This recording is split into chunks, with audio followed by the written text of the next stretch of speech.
Lugrís é un home que sempre trazou ao longo da súa vida un eixe clarísimo. Agora estamos na rota na cidade da Coruña, nese mapa das pequenas rúas, das ruelas, onde el, despois de situarse, sobre todo no inverno, na coraza, a carón do océano, batendo con forza e mergullado, empapado, na gabardina branca empapada, metíase logo e buscaba logo a cubo e o calor, recuperar un pouco de quentura alrededor do viño, precisamente nestas tabernas. Ulises Fingal, o pseudónimo por excelencia de Urbano Lugrís e de Belés de Taramancos, que fai mención a dimensións primixenias, toda a tradición da fin do mundo grecolatina representada en Odiseo, en Ulises, e toda a tradición atlántica representado na figura do bardo Fingal, ou da famosa Furna da obra de Mendelssohn. O lugar do planeta onde conflúen esas dúas tradicións é exactamente aquí, a Coruña. E é maravilloso, nós somos parte da escenografía, ou habitantes da escenografía de Lugrís, e é maravilloso ese contraste que tamén está na súa propia vida entre esas dimensións magnas, o océano, a pedra, e esta cidade chea de vida, chea de actividade, chea de suor, chea de bohemia.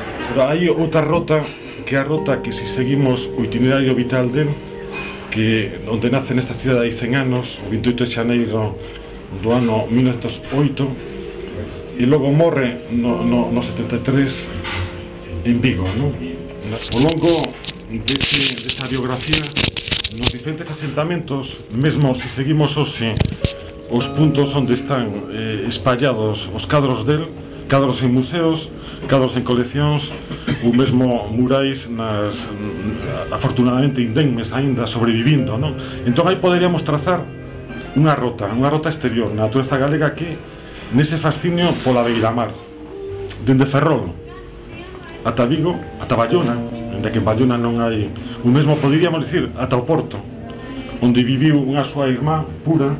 En Ferrol, no Museo Naval, consérvase o que pode ser un San Telmo se cadra do yate de Francisco Franco, o ditador. Na Coruña, lóxicamente, vemos todo o que hai ainda, o que hai tamén coleccións, as exposicións, eu recordo vivo, non? En Vilaboa, a través do Crego, na igrexa de Vilaboa, os murais, que tamén foron algunha mostra. Non é o mellor Lugrís, pero é unha proposta interesante que teríamos que vela in situ tamén. En Malpica, seguro que todos vos coñecedes a cofradía, a Casa do Pescador de Malpica, non? Entón, logo seguimos, apartámonos un pouco do litoral, da beiramar, chegamos a Santiago, temos cousas de Lugrís aí. Logo seguimos, pois cara abaixo, chegamos pois a Bueu, por exemplo. En Bueu temos a Ermida dos Santos Reis, temos o Museo Masón.